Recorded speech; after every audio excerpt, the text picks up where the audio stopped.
A quiet night in the city turns into chaos when a jealous mistress breaks into a pregnant woman's home, attacking her in her own bed while the husband watches from the shadows, thinking no one will ever know. But he has no idea that the woman he betrayed is the daughter of a powerful CEO, and her father is already on his way to expose everything. What follows is a storm of betrayal, justice, and a courtroom reckoning that shakes an entire city to its core. Stay with me, because you won't believe how this ends. Let us know what time you're listening and where you're tuning in from. Drop a comment below. We'd love to hear from you. The clock ticked softly inside the master bedroom. It was close to midnight. The curtains were half drawn, letting a thin silver line of moonlight fall across the sheets. Rachel Bennett stirred in her sleep, one hand resting on her swollen belly. She had been dreaming of something gentle, something about the baby's heartbeat. But the dream broke when a faint, unfamiliar scent reached her nose. She blinked awake. The air smelled wrong. Her husband's cologne usually lingered on the pillow, light and woody. This was different. It was sharper, heavier, floral, and artificial. It did not belong in this house. Rachel turned on her side, breathing carefully, trying to convince herself it was nothing. Yet the smell grew stronger, coming not from the window but from the doorway. A soft creak followed.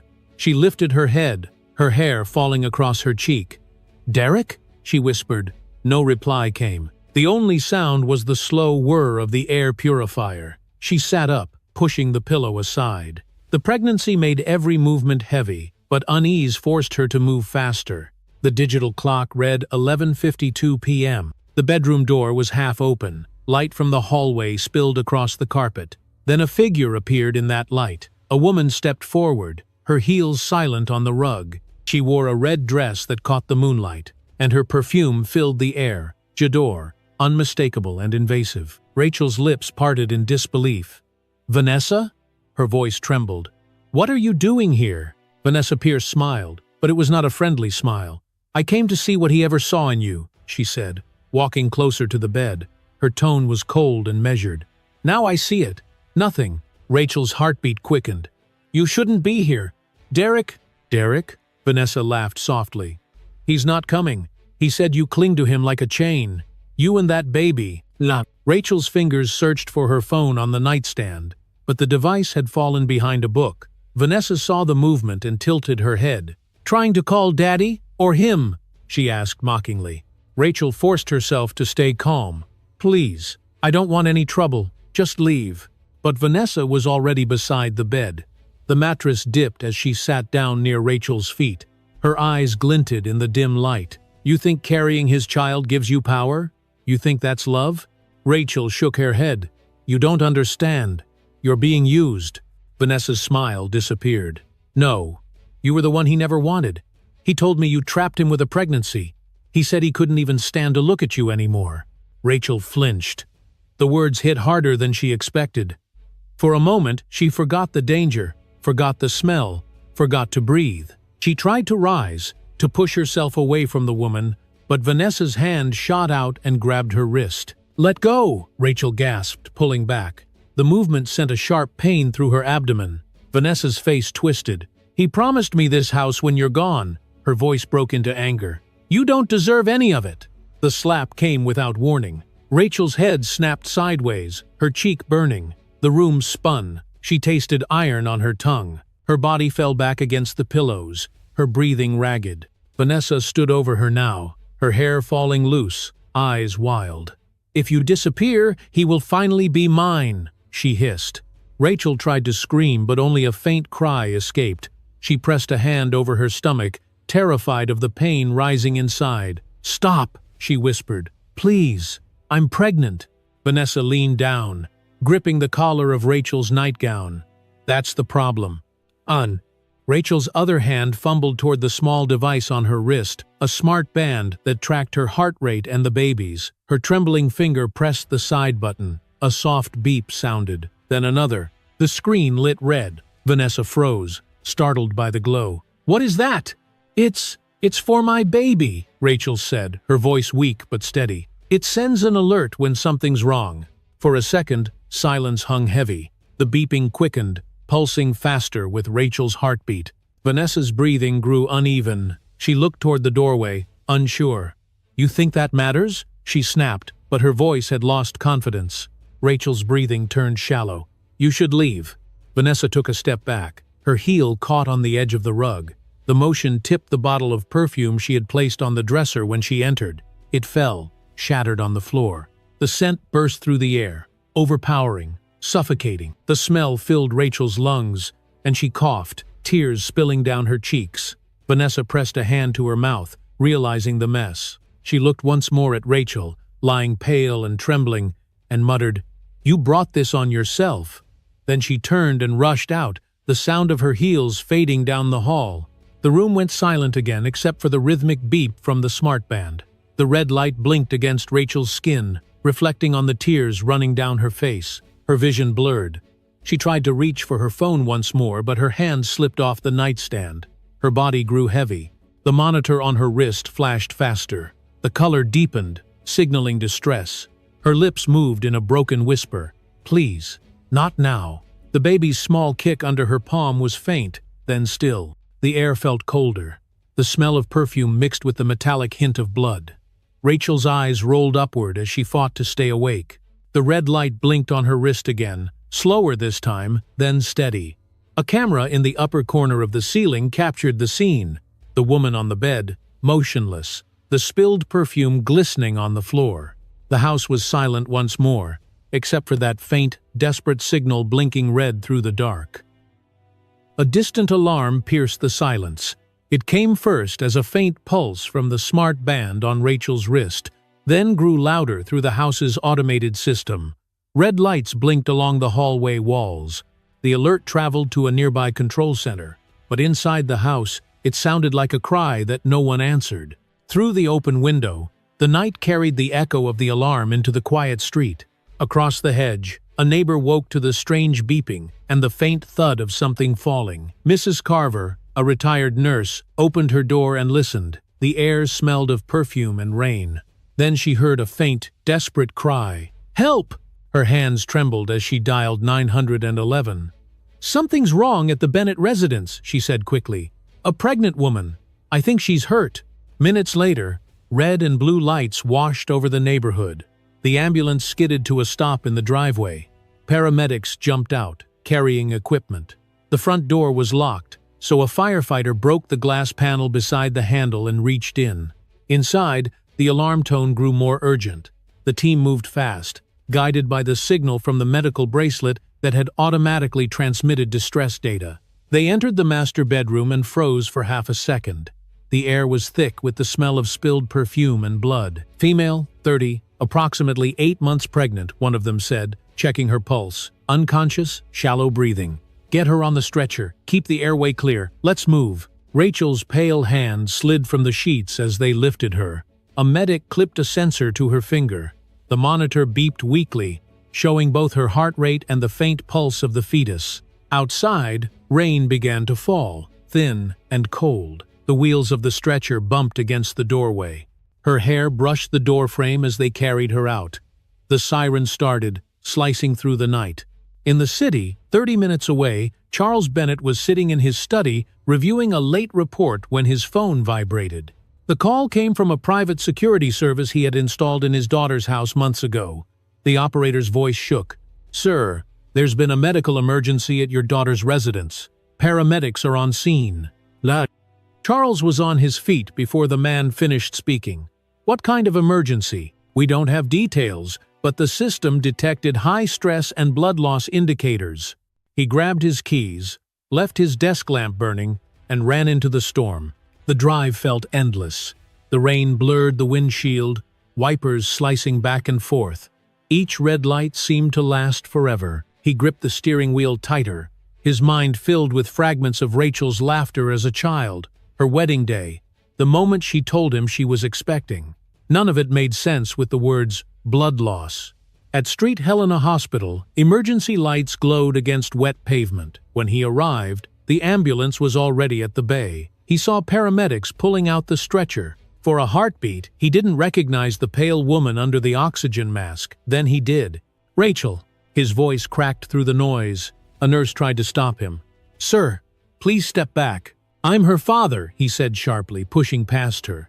His shoes splashed water across the floor as he followed the stretcher inside. "Her vitals are unstable," one medic said. "Fetal heartbeat irregular, dropping fast." Charles stared at the monitor beside the bed as the numbers flashed in red. The rhythmic beeping sounded like a countdown. He reached for Rachel's hand, cold and damp. "Dad," she whispered faintly, her eyelids fluttering. "It hurts." "Stay with me," he said, bending close. "You'll be all right. You and the baby. Both of you."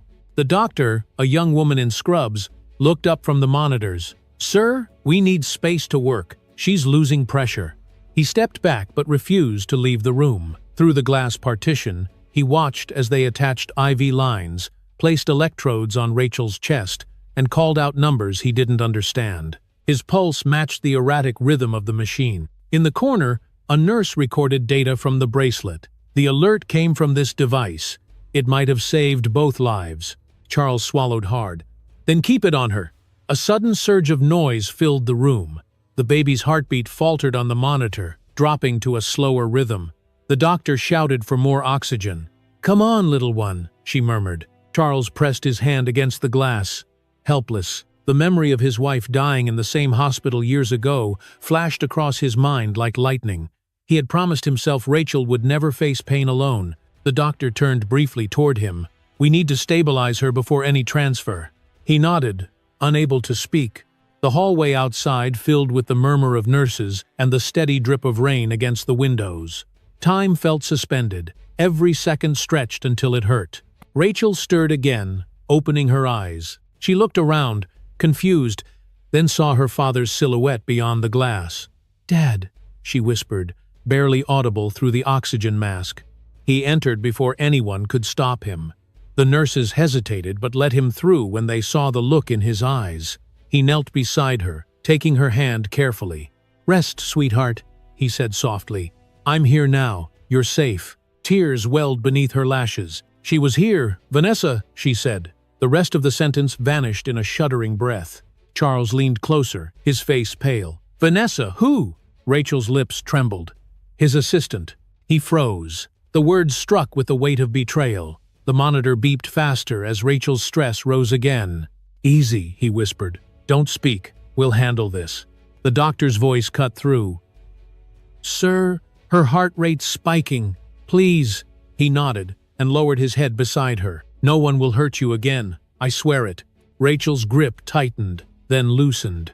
The machine beside her emitted a long, high tone before recovering into rapid beeps. The doctor adjusted the IV flow. "We've got her back for now." Charles stepped aside, his chest heaving. The monitors blinked red, the room filled with low alarms. One nurse reset the system, muttering, "Fetal pulse, irregular but present." He stood there, drenched in the cold light, watching the red line tremble across the screen. Every flicker felt like a warning, every beep like a plea. "Stay with me," he said again, more to the child than to her. The storm outside intensified. Thunder rolled over the city, echoing through the hospital walls.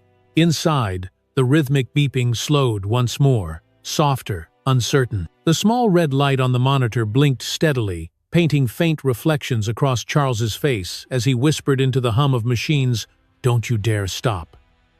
The morning light slid across the glass walls of Street Helena Hospital. The hallway outside Rachel's room smelled faintly of antiseptic and rain.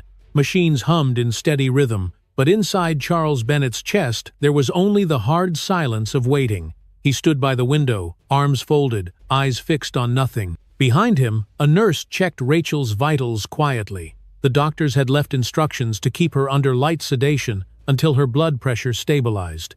The room was still except for the faint beeping of the monitors. The elevator doors opened down the hall. A man's footsteps echoed, fast and loud. Charles turned. Derek Morrison was there, wearing a navy suit that looked carefully chosen but poorly worn. His tie was crooked, his eyes red but dry. He stopped at the nurse's station, asking something, then spotted Charles and froze. For a moment, neither spoke. The sound of the machines filled the space between them. Then Derek forced a breath and approached. "How is she?" His voice trembled in a way that sounded practiced. Charles studied him without expression. "Alive," he said, barely. Derek nodded, pretending relief. "Thank God. I came as soon as I heard. They said it might have been a break-in. Do they know what happened?" Charles's gaze did not waver. "A break-in? That's what I was told." Derek shifted, avoiding his eyes. "The police think maybe a burglary." Charles stepped closer. "A burglary that knew the house code." Derek blinked. "What?" "The security system records every entry. The door was opened at 9:18 last night. No forced entry. Whoever did it used the key code." Derek tried to smile but failed. "Then she must have let someone in. Maybe a neighbor, or someone who already knew the code." Charles interrupted. His voice was quiet but carried through the corridor. Derek looked away. "I changed that code months ago." "Yes." Charles's tone hardened. "To your birthday." That was the last change recorded. For a moment, Derek's mask slipped. His jaw tightened, then relaxed. "I don't remember. Maybe the system glitched." Charles studied every flicker in his face. "The system doesn't glitch. It records fingerprints, too. We found one on the keypad. Female." Derek swallowed. "So? Maybe a cleaner?" Charles took a slow step forward. The nurse in the background looked up, sensing the tension but said nothing. "Tell me," Charles said, "does your assistant Vanessa Pierce do house cleaning?" The name hit the air like a slap. Derek's lips parted but no sound came out. He tried to gather himself. "Vanessa? That's ridiculous. She would never—" "She would never what?" Charles asked softly. "Enter my daughter's bedroom? Attack her while she slept? That's insane. You have no proof." Charles turned toward the nurse's station. "Mr. Patel," he said to the head nurse on duty, "please bring the security report from the private home monitoring system." Derek's shoulders tensed. "Wait, you had a private system installed?" "I protect my family," Charles said, "even from those who pretend to be part of it." The nurse handed him a tablet. Charles tapped the screen, opening the file. He glanced at it once before turning it toward Derek. "The entrance camera captured this last night. Look closely." The frozen frame showed the front door of Rachel's house. The figure, entering, wore a red dress. The resolution was low, but the face was unmistakable. Derek's throat worked as he stared at it. "That could be anyone," he said weakly. "She typed the code in 3 seconds flat. You always struggled with the keypad." Derek's voice rose. "You're accusing me of something I didn't do. I love my wife." Charles's expression did not change. "Do you?" He lowered his voice. "Because the woman who attacked her said otherwise." Derek froze. "You talked to her." Charles let the question hang. "I talked to Rachel. She was unconscious," Derek said quickly. "Not when she said the name," Charles replied. Derek opened his mouth, then closed it again. The silence that followed was worse than shouting. Nurses passed by, pretending not to notice. The only sound left was the faint beep from Rachel's monitor behind the door. Charles took a slow breath, then stepped aside. "Go see her if you must," he said. "But remember that she may wake up again, and when she does, she will remember who left the door open." Derek hesitated, then pushed the door gently. Inside, Rachel lay motionless, her skin pale against the white sheets. The oxygen mask covered most of her face. Derek stood there, hands trembling, then turned away. "I didn't do this," he said softly, almost to himself. Charles's voice came from the hallway. "Then you have nothing to fear when I find the truth." Derek walked out quickly, avoiding eye contact. He pressed the elevator button, his reflection shaking in the chrome doors. The moment they closed, his phone buzzed in his pocket. A text appeared on the screen. "They suspect. Delete everything." The sender's name was Vanessa. His thumb hovered over the message before deleting it. In the corridor, Charles watched him leave. His eyes followed the elevator numbers as they descended. When the sound of the doors closing faded, he turned to the nurse beside him. "How long until she can speak clearly?" "Maybe a day or two," the nurse said. "She's stable for now." Charles nodded slowly. "Good." He walked toward the window at the end of the hall. The rain outside had stopped, leaving streaks on the glass like veins of silver. He pulled out his phone and opened a secure channel to his security team. "This is Bennett," he said quietly. "I want access to all surveillance within 3 blocks of my daughter's house. Traffic cams, neighborhood systems, everything from 9 to midnight." "Yes, sir," came the reply. "And send Thomas Caldwell to my office tonight." When the call ended, Charles looked at the city's skyline. His reflection in the glass looked older, heavier. He whispered to himself, each word deliberate. It started with silence. It will end with truth. You won. He turned away from the window and walked down the hallway toward the exit. His footsteps were slow but certain, echoing in the quiet space. The camera above the corridor caught him as he stopped for one last glance at Rachel's door. The light from inside flickered through the small glass panel. His hand tightened around his phone. "Begin from here," he said under his breath. Then he walked away. The city had gone quiet beneath a thin drizzle. Inside the glass tower of Bennett Group, one light still burned on the top floor. The rest of the skyline shimmered in darkness, but that single office glowed like a small, sleepless heart. Charles Bennett stood before the wide window, his reflection faint against the city below. His suit jacket hung over the chair, sleeves rolled up, tie loosened. The clock on the wall read 11:47 p.m. He had not gone home since the afternoon. The world outside looked orderly, but his mind turned in sharp, cold circles. A low chime announced the arrival of the private elevator. The doors opened to reveal Thomas Caldwell, a tall man in his 60s with steady eyes and the calm weight of experience. He had once served as lead investigator for federal security contracts before retiring into Charles's inner circle. "Thank you for coming," Charles said. Thomas set his briefcase on the table. "You said it was urgent." "No." Charles gestured toward the wall display. Several screens lit up at once, showing rows of data, timestamps, and video thumbnails. "This is everything from my daughter's home monitoring system. I need your eyes on it." Thomas adjusted his glasses. "Let's start with the door log." Charles tapped a control panel. A sequence appeared. 9 p.m. Derek Morrison leaving the company parking garage. 9:12. His car passing the toll camera near the residential district. 9:18. Entry code used at Rachel's door. Thomas frowned. "That's a short distance. He could have been there when the door opened." Charles nodded. "Or close enough to hear." They watched the clip again. The video showed a blurred shape entering. The code entered without hesitation. Then the door closed. Thomas crossed his arms. She knew that code. She didn't guess it. This wasn't a random attack. "No," Charles said quietly. "It wasn't." He moved to another screen showing interior sensor data. The lights came on at 9:19. Movement registered in the bedroom until 9:25. Then, nothing. At 9:27, the medical alert activated. Thomas scribbled notes on a pad. She fought back for 6 minutes, long enough to trigger the emergency system. Charles's jaw tightened. Long enough for him to come back if he wanted to. Thomas looked at him. "Do you think he was outside the house?" "I don't think," Charles replied. "I know." He pointed to another timestamp. At 9:29, the front yard camera caught headlights moving away. The car matches Derek's license plate frame. He stopped at the gate for 20 seconds. Then he drove off. The older man leaned closer to the screen. "You have the footage?" Charles pressed a key. The image sharpened into the familiar silhouette of Derek's black sedan, rain streaking across the windshield. The brake lights glowed for a moment, then vanished into the street. Thomas exhaled. He was there. Charles' voice dropped lower. He heard her. They stood in silence, watching the empty driveway on the screen. Only the wind moved the leaves. Finally, Thomas spoke. "We can't prove intent yet, but the pattern fits. He leaves the office early, stays near the house, returns just after the attack, pretends ignorance. What do you want to do next?" Charles turned away from the screen and walked to his desk. "Everything he owns in this company runs through me. Every share, every contract. I will freeze them by morning." "That's a start," Thomas said. "But you'll need more than business leverage. If you want justice, you'll have to build a case." "I don't build cases," Charles said. "I build consequences." Thomas's eyes narrowed. "Then we move quietly. No press, no leaks.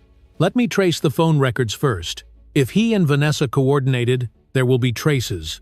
"Do it," Charles said. Thomas opened his briefcase, removing a small drive. "I'll link it to the system. Give me half an hour." Charles returned to the window. The city's lights stretched to the river, reflected like molten gold in the rain. Somewhere out there, people were sleeping peacefully, unaware that his daughter was fighting to stay alive a few miles away. Behind him, the computers hummed. Lines of code scrolled across the screens as Thomas worked. Occasionally he murmured updates. Traffic data synced. Call logs retrieved. Last outgoing message from Morrison's phone at 9:17 p.m. "To whom?" Unknown number. Disposable device. Charles's voice was steady. Find it. Thomas kept typing, already tracing. The room fell into quiet focus. The only sound was the rain tapping softly on the windows. Charles's reflection stood still, eyes hollowed by fatigue and fury. After a while, Thomas turned. The data will confirm by morning. You should rest. Charles shook his head. Rest is for people who can close their eyes. Thomas hesitated. What if this goes public too soon? He's still legally part of your board. Not for long, Charles said. He walked to the side cabinet, poured black coffee into a porcelain cup, and drank it without sugar. By sunrise, his access to the company's accounts will vanish. I'll make sure he can't hide behind the walls he built with my money. Thomas nodded slowly. You've changed, Charles. You used to believe in redemption. Charles set the cup down. That was before I saw what forgiveness cost. Thomas gathered his papers. I'll send the final report at 6. Good. When Thomas left, the office grew silent again. Charles turned off the central screens until only one remained lit.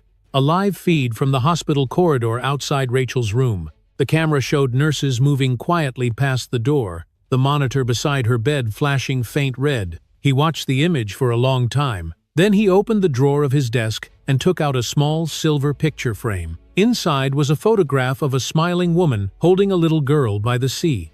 His late wife and their daughter, years before everything turned to distance and ambition. He ran a thumb over the glass. I failed once, he murmured. Not again. The rain eased, leaving faint trails on the window. The city lights shimmered like watchful eyes. Charles placed the photo back in the drawer and whispered the words he had been shaping since the hospital. This time I protect her. He closed the drawer, straightened his tie, and looked out at the skyline one last time. Lunne, he said softly to the silent room. It begins. The lights dimmed to night mode. The single reflection of Charles Bennett stood motionless against the glass, his face set, the city glowing below him. The morning began without color. Gray clouds covered the skyline as Charles Bennett entered the conference room on the 41st floor. The city below seemed to hold its breath. He placed his briefcase on the polished table and waited. The board members arrived one by one, their expressions cautious. Whispers rippled through the group as screens flickered to life across the wall. The air smelled faintly of coffee and ozone. Thomas Caldwell stood near the projector, holding a small black USB drive between two fingers. Everything you asked for, he said quietly. Charles nodded. Let's see it. Thomas inserted the drive. The screen turned black, then showed the timestamp from the previous night, 9:18 p.m. A faint static line moved across the image. Then the front door of Rachel's home appeared. The quality was grainy, but the figure in the frame was unmistakably female. She wore a red dress. Her posture was confident. The woman entered the code without hesitation. The door opened. Someone in the room gasped. Another whispered, "Is that?" Charles silenced them with a glance. "Watch." The next angle came from the hallway camera. Vanessa Pierce walked across the foyer, her heels clicking on marble. She turned toward the staircase and disappeared from view. Minutes passed. Then the camera caught her leaving, her expression unreadable, her movements quick and controlled. The footage ended with the alert light flashing red on the bedroom wall. The room fell into absolute silence. Only the soft hum of the air conditioning filled the space. A board member, an older man with silver hair, cleared his throat. "This can't go public. If the media links this to the company, the stock will—" Charles raised a hand. "This is not about the stock." "But she's his employee," another protested. "The optics—" "I don't care about optics," Charles said. His voice was calm, but the steel beneath it made the man stop talking. "A crime was committed against my daughter, in her own home, using a security code that belongs to her husband." Thomas stepped forward, holding a printed document. "We also recovered external footage from the front gate. Derek Morrison's vehicle was parked less than 30 meters away. He stayed there for several minutes after the lights went out." Murmurs spread again. Someone muttered, "He'll deny it." Charles turned off the screen. "Let him." He walked to the head of the table and placed both hands on the polished wood. "Gentlemen, for years we built this company on reputation. Today, reputation means nothing. Integrity means everything." A young executive hesitated. "Sir, what do you intend to do?" Charles looked around the table, one face at a time. Freeze his shares. Suspend his access to all financial systems. Effective immediately. Several faces blanched. One of them spoke carefully. "He's your son-in-law." Charles's gaze cut across the room. "He's a liability." Thomas collected the drive and slipped it into his jacket pocket. "I'll handle the formal notice." Charles nodded. "Make it swift, and make sure every transaction he tries to make leads nowhere." Outside the conference room, the hallway buzzed with muted voices. The assistants had heard the whispers before the doors even opened. Within minutes, the story began to spread across the building. Something had happened between the Bennett family and Derek Morrison. By noon, a file labeled Home Footage. Private appeared anonymously in an internal server folder. No one knew who uploaded it. Within an hour, it was copied, renamed, and forwarded beyond the walls of the company. At 3 o'clock, the first article appeared online. CEO's daughter attacked at home. Husband's assistant under investigation. By 4, another headline followed. Bennett Group heir-linked to domestic assault case. Charles watched the reports appear across the television screens in his office. He had not ordered the leak, but he did not stop it either. The truth was already a storm, and storms could not be contained. Thomas entered quietly, closing the door behind him. The clip's everywhere now. Half the city's talking about it. Charles did not look away from the screen. "Good." Thomas hesitated. "They'll ask for a statement." "Tell them I have none." "Not yet." The reporter on the broadcast repeated the same line over and over. Sources claim the suspect entered the home using a known security code belonging to her employer, Derek Morrison. Charles finally turned off the television. The sudden silence felt heavier than the noise. He walked to the window, hands clasped behind his back. Below, traffic moved like veins through the city. Thomas spoke carefully. "Do you think he'll run?" Charles's reflection in the glass did not move. "He won't. Men like him think money is a shield. They forget that truth cuts deeper." He turned toward his desk and opened a drawer. Inside lay a stack of old press clippings from years ago, stories about the company's triumphs and awards. He placed them aside until only a single page remained, a photograph of Rachel standing with Derek at a gala, smiling under the chandelier light. He stared at it for a long time. "He used her for power," Charles said quietly. "Now he'll learn what power feels like when it turns." Thomas waited. "I want every contact, every client tied to him, informed that his partnership is suspended," Charles continued. "If they call, direct them to me." "Yes, sir." Charles picked up the photo, then set it face down on the desk. "If the law doesn't move fast enough, public opinion will." The office lights flickered slightly as the sun disappeared behind the clouds. In the distance, thunder rolled. Thomas glanced at the clock. "You should know. The press is gathering outside the building. They want a comment from you personally." Charles adjusted his cufflinks. "Then let them wait. The next statement I make will not be to a camera. It will be to a judge." He walked to the window again. The glass reflected faint lightning over the skyline. Below, reporters were already assembling, microphones raised toward the tower. Inside the building, employees watched live feeds on their phones, their faces pale. The video had already been shared hundreds of thousands of times. Each frame carried the same haunting image. A woman in a red dress leaving a house, the alarm light blinking red behind her. On every news channel, Derek Morrison's photograph appeared beside hers, under the same headline, "Suspected Complicity." Charles watched the city burn with rumors. His voice was calm, almost cold. "If justice does not arrive fast enough, I will deliver it myself." Thomas met his eyes. "And if he fights back?" "He already did," Charles said. "Last night, lightning flashed again, washing the office in white for a brief instant." The room fell silent. The screens around them displayed frozen images of headlines and blurred security frames. Charles spoke the final words quietly, almost to himself. "The storm has only begun." The storm outside had passed, but the city was not calm. News vans lined the streets near Bennett Tower, their antennas raised like metal thorns against the gray sky. Inside, the building hummed with restrained energy. Employees whispered in corners, glancing at phones they pretended not to check. Every headline carried the same names: Derek Morrison, Vanessa Pierce, Bennett Group. In the upper office, Charles Bennett stood before a muted television. The crawl at the bottom of the screen read, "Accused CEO Air denies allegations." He watched without expression as Derek appeared on camera outside a courthouse, flanked by two attorneys in expensive suits. The man looked tired but polished, his smile tight and rehearsed. "This has gone too far," Derek told the reporters. "My wife is suffering, and these false stories only make it worse. The video is edited. It is not what it seems." Flashes from cameras burst across the scene. Questions shouted from every direction. Derek's lawyer raised his hand. "We will pursue all legal remedies against defamation and unlawful surveillance." Charles turned the volume off. The room fell into stillness. He picked up a folder from his desk. Inside were printed copies of online comments, thousands of them. Half defended Rachel, half called her unstable. He read them one by one, then set them aside.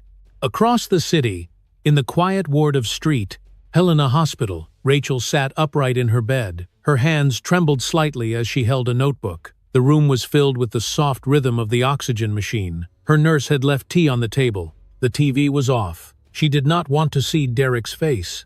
She opened the notebook and began to write slowly. Each word came like a small act of defiance. "Silence protects no one. I know what I saw. I know who stood there and watched."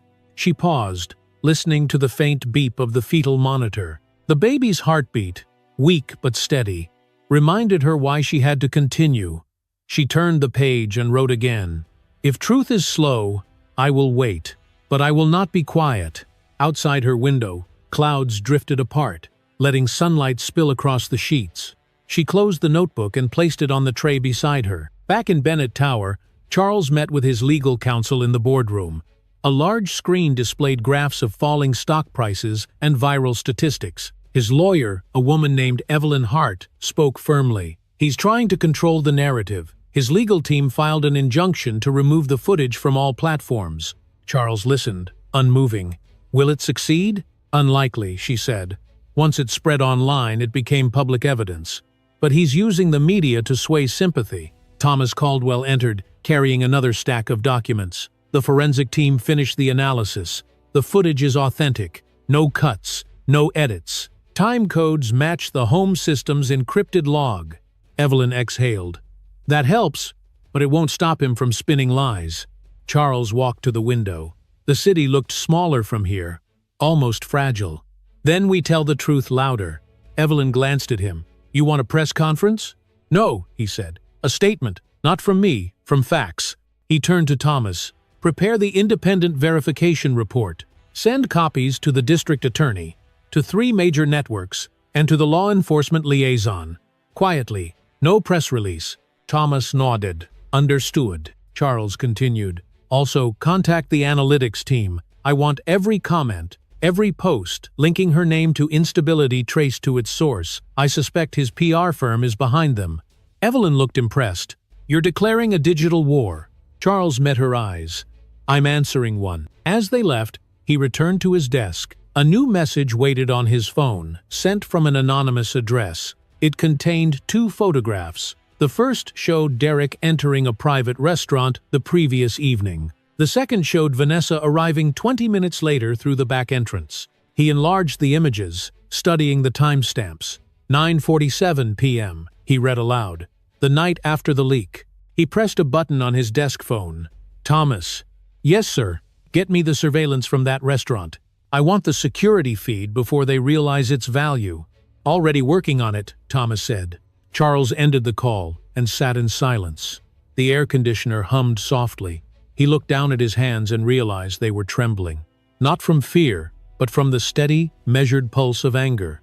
In the hospital, Rachel watched the sun move across her blanket. She picked up her phone when it vibrated. A message appeared from an unknown number. It read only 4 words. "You are not alone." She knew instantly who had sent it. Her father never wasted words. She smiled faintly, then placed the phone back on the table. Her reflection in the dark screen looked tired but alive. By evening, the media storm reached its peak. Talk shows debated motives. Some hosts called it a domestic scandal. Others called it a war of succession. Derek appeared again. this time in a televised interview, insisting he had been framed. "He's desperate," Evelyn said, watching from Charles's office. The tone changed. "He's losing control." Charles adjusted his cufflinks, watching silently. When the interviewer mentioned Vanessa's name, Derek's composure cracked for a second. It was subtle, but enough. "Pause that frame," Charles ordered. The image froze on Derek's face, eyes flicking toward the camera, lips tightening. "That's guilt," Charles said softly. Thomas entered again, holding a tablet. "We got the restaurant footage." "Ugh."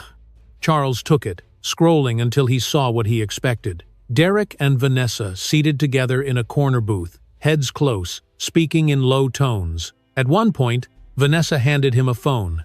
Derek looked at the screen, nodded, and slipped it into his pocket. "There's our coordination," Thomas said. Charles closed the tablet. "Send it to the authorities. You want to go public?" "Not yet. Let them run out of lies first." He walked toward the window, staring at the street below. Night was falling again. Streetlights flickered on one by one, reflected in the glass like sparks of a coming fire. Thomas cleared his throat. "The district attorney's office will need an official complaint to move faster." "They'll have it by dawn," Charles said. On his desk, the small monitor linked to his private security feed beeped once. He looked down. The live image showed 2 police cars turning into a residential street. The location tag read, "Vanessa Pierce, Penthouse, 32B. Charles folded his arms, eyes fixed on the screen. "It begins here," he whispered. The flashing lights painted blue and red across the screen as the cars approached the building. He stood completely still, watching the scene unfold from his office high above the city, the faint reflection of his face mixing with the colors of justice drawing near. Morning light poured through the tall windows of the hospital's media room. Reporters packed every seat, their cameras aimed toward a single podium set against a backdrop of white curtains. Security officers lined the walls. The room buzzed with murmurs, the tension rising like static. Everyone knew this was no ordinary press conference. At precisely 10 o'clock, the side door opened. Rachel Bennett appeared, wearing a white dress that reached her knees. A small bandage showed beneath the sleeve on her arm. The color had returned to her face, but her movements were slow, deliberate. The oxygen monitor still wrapped around her finger, faintly blinking with every heartbeat. The room fell silent. The sound of camera shutters replaced words. She walked to the podium with steady steps, her nurse close behind. Her hands trembled slightly as she adjusted the microphone. Then she looked up. "Thank you for being here," she began softly. Her voice was thin but carried clearly. "I was told that silence would protect me. It never did. So I will speak." The room stilled. A few reporters lowered their pens, sensing this would not be a rehearsed statement. Rachel continued, her eyes moving from one camera to the next. "On the night of April 12th, I was attacked in my home. I was 8 months pregnant. I remember a smell, perfume. I remember fear. And I remember the face of the woman who hurt me." "Oh," gasps rippled through the room. Rachel's voice did not break. "She was someone I trusted, someone who worked for my husband." The flash of cameras intensified. Journalists shouted questions, but she raised a hand gently. "I'm not here to accuse anyone. The evidence already speaks louder than I ever could. I'm here because women like me are told to stay quiet. I won't." Her nurse stepped forward, placing a folded paper on the podium. Rachel opened it. "This is the medical report from that night. It shows the injuries, the blood loss, the drop in my child's heart rate. It shows that I almost didn't survive. But I did." She placed the paper down and looked up again. Her expression was calm, resolute. "My name is Rachel Bennett, and I am not afraid." Applause broke out unexpectedly. It wasn't from the reporters, but from the hospital staff standing near the back. Their clapping filled the room, hesitant at first, then louder. The cameras turned to capture the moment. Rachel bowed her head slightly, overwhelmed. When she raised her eyes again, tears glimmered but did not fall. "This is not about revenge. It's about truth. The truth that no one deserves to be hurt and silenced." The nurse placed a small drive beside her notes. Rachel's hand rested on it. "This contains the footage from my home, the one the world has already seen. It's real, it happened, and I survived it." Her voice grew steadier with each word. "For months I was told to smile, to be patient, to protect reputations. Today, I choose to protect myself and my daughter." At that, a single tear slipped down her cheek. Cameras caught it immediately, the flash turning it to silver under the lights. From a distant room across the city, Charles Bennett watched the live broadcast on a muted screen. He sat in his office, hands clasped beneath his chin, eyes fixed on his daughter's image. The glow of the television painted his face in pale light. "She's ready," he murmured. Evelyn Hart, standing nearby, said quietly, "The world is listening." On the broadcast, Rachel's tone softened. "To the people watching, thank you for the messages, the prayers, the support. To those who doubted me, I hope one day you'll understand that silence is never peace." Reporters began calling out again, overlapping questions. "Do you blame your husband? Will you press charges? What about Vanessa Pierce?" Rachel waited until the noise subsided. "I don't need to blame anyone," she said. "Justice already knows where to find them." A murmur spread through the room. The nurse stepped forward again, guiding Rachel gently from the podium. Cameras followed her every move as she left through the side door. The applause continued long after she was gone. Within minutes, the clip spread across the internet. The hashtag number Justice for Rachel began trending on every platform. Thousands of comments flooded in from across the world. "She spoke for all of us." Finally, someone said it out loud. "Courage looks like this." News anchors replayed the speech in slow motion, focusing on the tear, the moment she said her name, the silence afterward. The footage of her standing in white became an image shared on billboards, stories, and magazine covers. Meanwhile, at Derek Morrison's company headquarters, chaos erupted. Calls from investors went unanswered. A few employees walked out, unwilling to defend him. The same video played in the lobby on a muted screen, repeating Rachel's words. "I am not afraid." Vanessa Pierce's name flooded social media again. Her face appeared beside Rachel's in every article, the contrast stark. One represented guilt, the other resilience. By evening, television commentators called Rachel's statement a turning point in the conversation on power and abuse. Others called it a declaration of independence from silence. In the hospital, Rachel sat by the window of her room, looking out at the sunset. The sky glowed gold over the city skyline. The nurse entered quietly.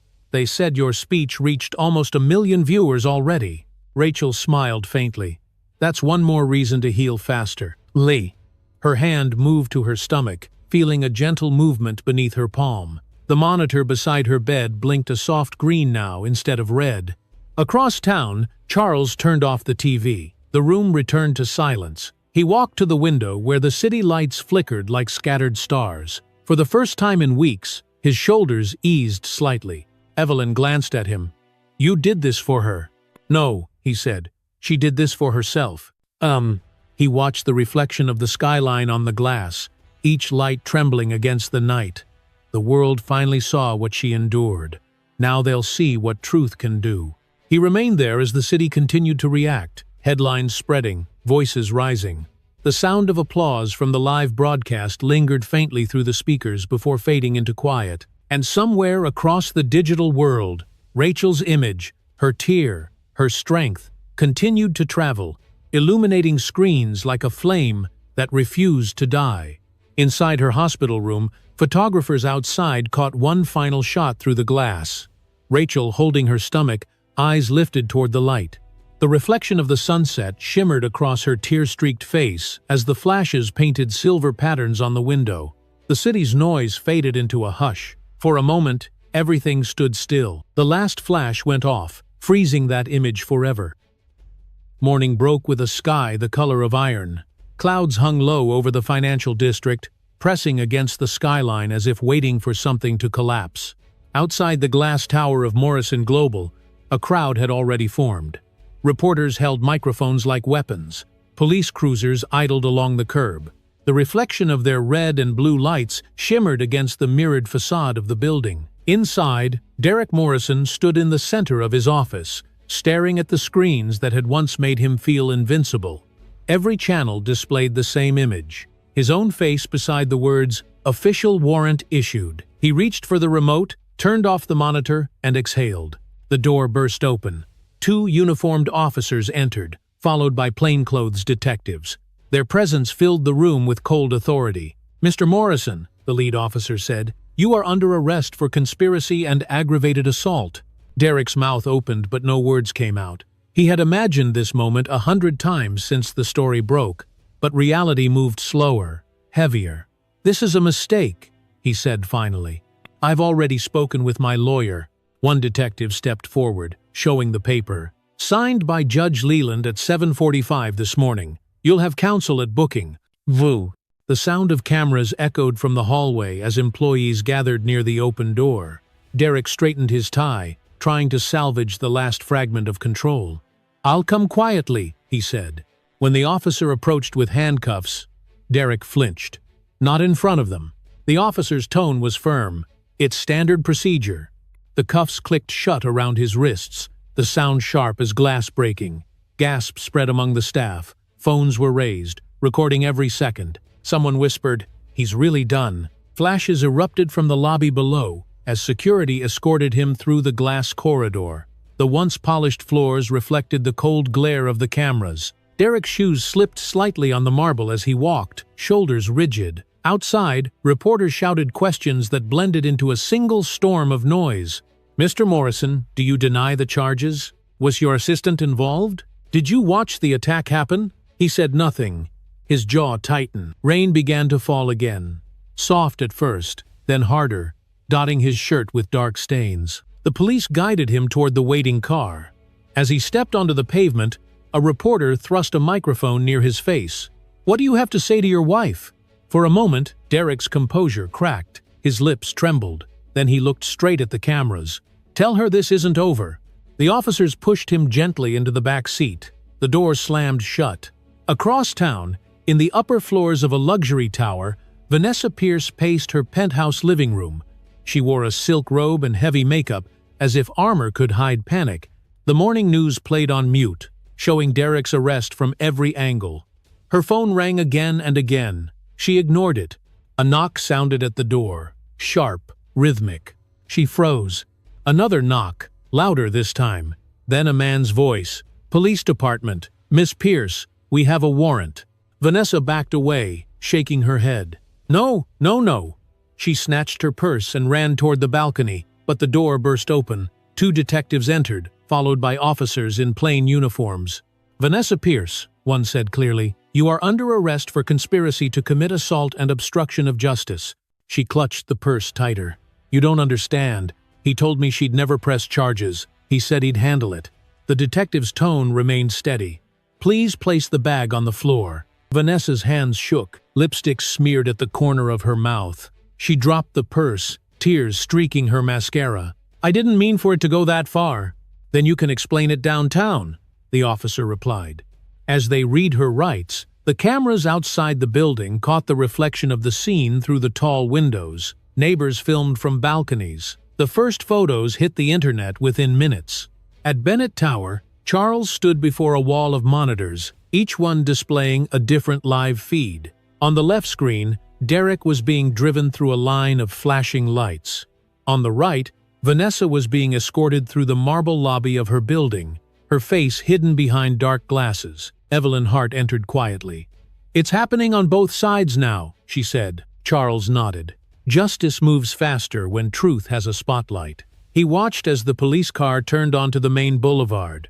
Rain streaked the windshield. Through the glass reflection, Derek's face looked pale and small. Evelyn hesitated. "Do you want the media silenced after this?" "No," Charles said. "Let them see what accountability looks like." At the hospital, Rachel sat in her wheelchair near the window, watching the same broadcast on a muted television. Her nurse adjusted the blinds, but Rachel shook her head. "Leave it open."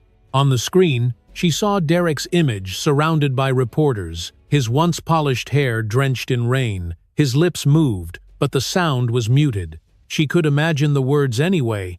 "This isn't over." Her hand moved instinctively to her belly. The baby kicked softly. Charles's phone vibrated. A message flashed across the screen.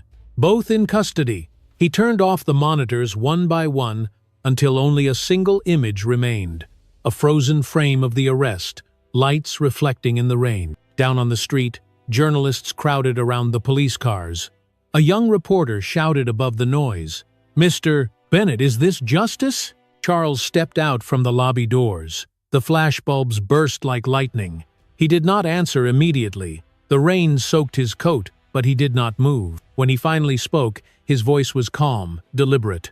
"Justice is not a headline," he said. "It's a mirror." The cameras captured his face as another wave of flashes exploded. His expression was unreadable. The reporters shouted again, but the police cars began to pull away, sirens wailing through the wet air. Rachel watched from the hospital as the vehicles disappeared into the distance. The reflection of the flashing lights danced across the window pane, painting red and blue streaks across her face. In the control room of the local news station, an editor whispered to his team, "Keep the feed running. This is history."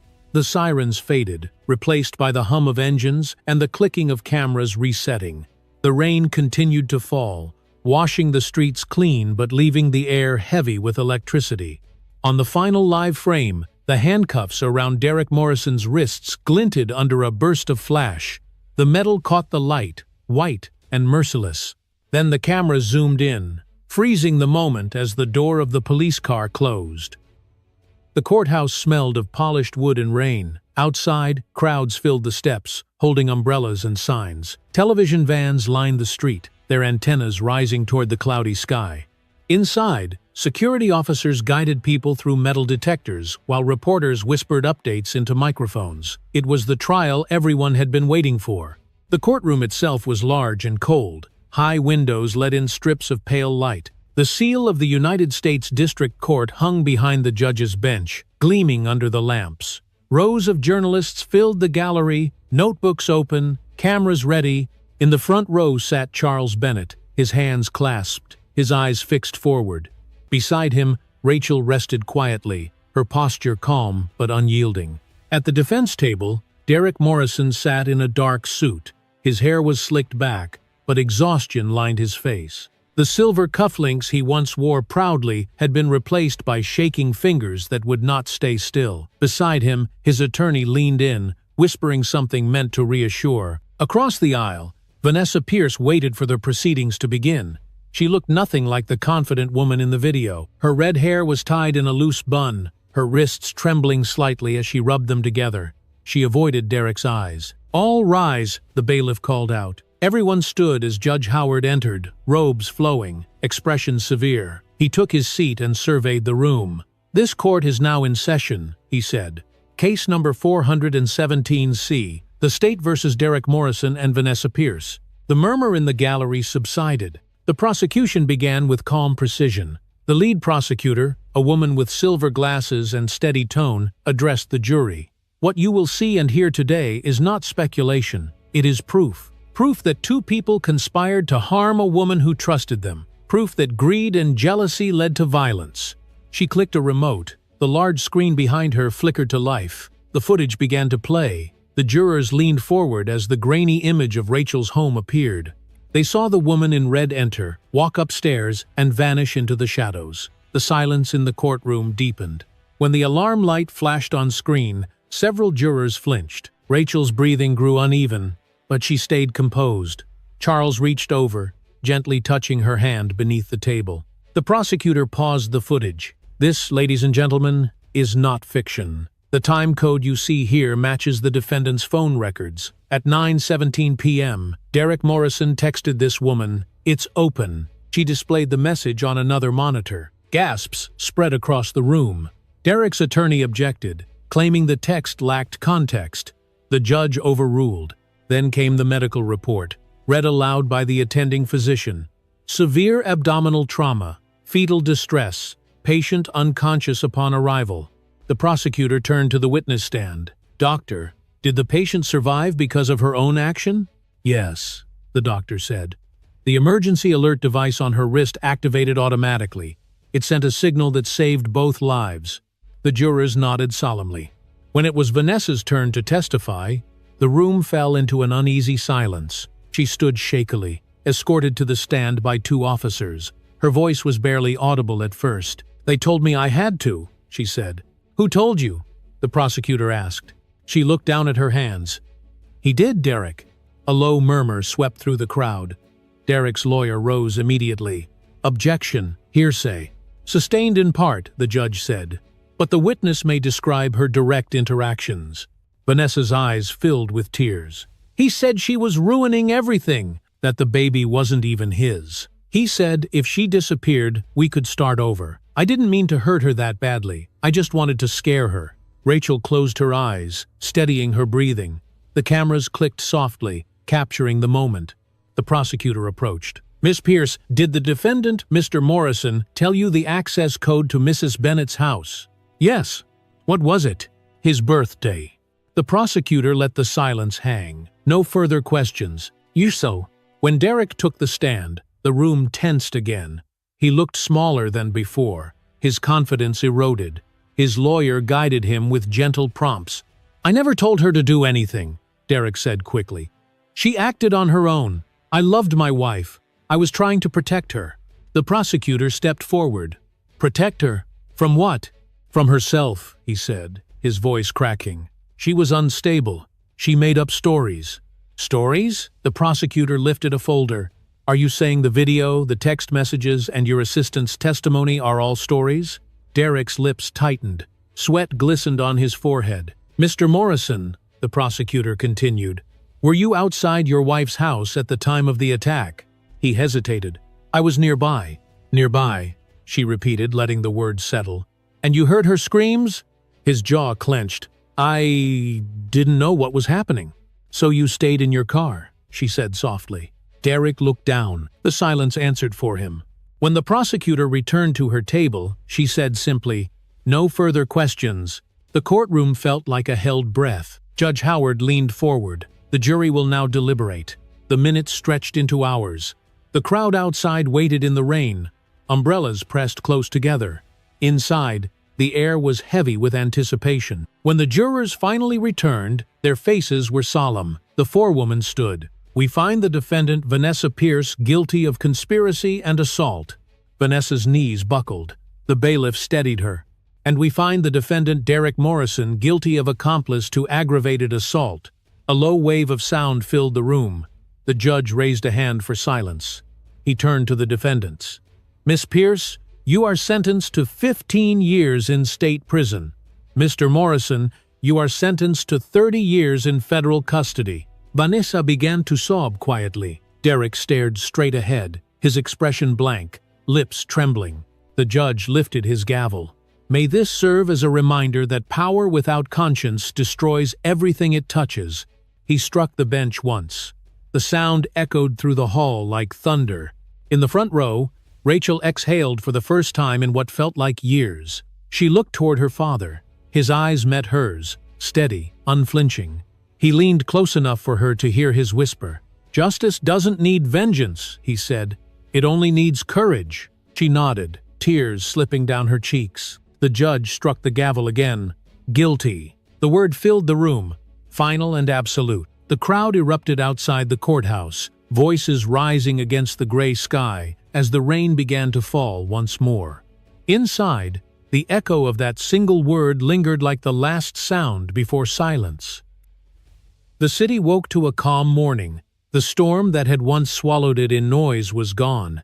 A soft light touched the glass towers, painting them gold. Inside a small townhouse near the river, the sound of an infant's laughter echoed through an open window. Rachel Bennett stood beside the crib, her hair falling loosely over her shoulders. The baby's tiny fingers reached up toward her face. Good morning, Olivia, she whispered. You're early, just like your mother always is. Olivia gurgled and kicked her feet. Her eyes were clear, bright, and full of new light. The gentle rhythm of the child's breathing filled the room. Rachel lifted her into her arms and walked to the window. Outside, the river shimmered under the early Sunday. The water carried the reflection of the skyline like a second sky. On the dresser sat a framed photograph of Charles Bennett holding the newborn a few weeks earlier, his smile proud but tired. He had stepped down from the company the month before, transferring full control to the new board and announcing a foundation in his daughter's and granddaughter's name, the Olivia Foundation. Rachel remembered the speech he gave at the launch event. She had watched from home with Olivia asleep on her lap. Charles stood behind a white podium surrounded by journalists. We cannot erase cruelty, he said. but we can build places where kindness has room to grow. Mend? Now that memory lingered in her mind like a soft echo. The front door opened downstairs. She heard footsteps on the wooden floor and smiled. "You're early," she called out. Charles appeared in the doorway, dressed simply in a light coat. His hair had grown grayer, but his eyes still carried the same sharpness. He looked at his daughter and the child in her arms. "I couldn't sleep," he said. "The city's too quiet these days." Rachel smiled. "That's a good problem." He stepped closer, looking at the baby. "She looks stronger." "She is," Rachel said. "The doctor says she's perfect." Charles nodded, then looked around the room. The walls were painted pale blue, sunlight glinting on small picture frames. "You made this a home again." Rachel turned to him. "You did, Dad. You gave me a second chance." He shook his head. "No, you built it yourself. I only cleared the noise." They both looked out the window for a while, watching the city stretch awake. Boats moved along the river, leaving white trails in the water. A church bell rang somewhere across town. Charles took a deep breath. "You know, when I left the company, people called it the end of an era. I told them they were wrong. It's the start of something better." Rachel smiled faintly. "And what's that?" "An empire that doesn't destroy what it loves," he said quietly. She turned to him. "You sound like Mom." For a moment, silence settled between them. The morning light softened every edge of the room. Charles's gaze drifted to a small silver frame on the shelf, a photograph of his late wife holding Rachel as a baby. He walked over and picked it up, brushing a layer of dust from the glass. "She'd be proud of you," he said. "Of both of you." Rachel's voice lowered. "I hope she knows we made it through." "She knows," Charles replied. "She always did." He placed the frame back and sat down in the armchair near the window. Olivia stretched her small arms toward him, and he smiled, taking her gently into his lap. The baby studied his face, curious and unafraid. "You have her eyes," he murmured. Rachel leaned against the windowsill, arms crossed, watching them. "She's lucky to have you." Charles shook his head. "I'm the lucky one. I thought I lost everything the night you were hurt. But this," he said, looking down at the baby, "this is what justice really gives us, a chance to start again." Outside, the sun climbed higher, spilling light across the river. The city glowed. For the first time in a long time, there was no noise, no sirens, no headlines, just the quiet pulse of life continuing. Charles stood, holding Olivia carefully. "Come on," he said. "Let's take her outside." They stepped into the small garden behind the house. The grass was damp with dew. The air smelled of earth and lilacs. Rachel laid a white blanket on the ground, and Charles sat beside her, lowering the baby onto it. Olivia reached for the sunlight with both hands, laughing. Rachel watched her daughter's laughter rise into the air, light and pure. "I used to think happiness was something that had to be earned," she said softly. "Now I think it's something that grows when we stop trying to own it." Charles looked at her, pride and peace in his eyes. "You've learned more than I ever did." She smiled. "You taught me where to look." For a while, they sat in silence, listening to the river beyond the garden wall. A gentle breeze moved through the trees, carrying the faint chime of a passing bicycle bell. Rachel turned toward the sky. The sunlight reflected in her eyes, warm and unbroken. "I used to be afraid of mornings," she said. "They reminded me of everything that had to be faced. Now they remind me of everything that survived." Charles reached over, touching her hand. "Then the worst is behind us." She nodded slowly. "And the best is still ahead." They both looked down at Olivia, who had fallen asleep under the sunlight, her small chest rising and falling in rhythm with the wind. Charles whispered, "Every empire begins with one heartbeat." Rachel closed her eyes, memorizing the sound of her daughter's breathing. The city beyond the garden stirred again, trains rumbling softly in the distance. The sun climbed above the tallest buildings, washing the sky in gold. The glass towers of Bennett Group gleamed across the river, no longer symbols of cold ambition but of endurance. Rachel stood and walked toward the gate, holding her daughter close. At the edge of the garden path, she turned back to her father. "Thank you," she said simply. He nodded. "Go on, the day's waiting." She smiled and walked toward the light. The morning air wrapped around her like a promise. The breeze lifted her hair as the sound of the city joined the rhythm of her footsteps. Behind her, Charles remained in the garden, eyes on the sunrise. The gold reflection of the river shimmered against his face. For the first time, there was nothing left to fix, nothing left to fight, only peace. And as the first full light of dawn washed over the house, the world felt new again.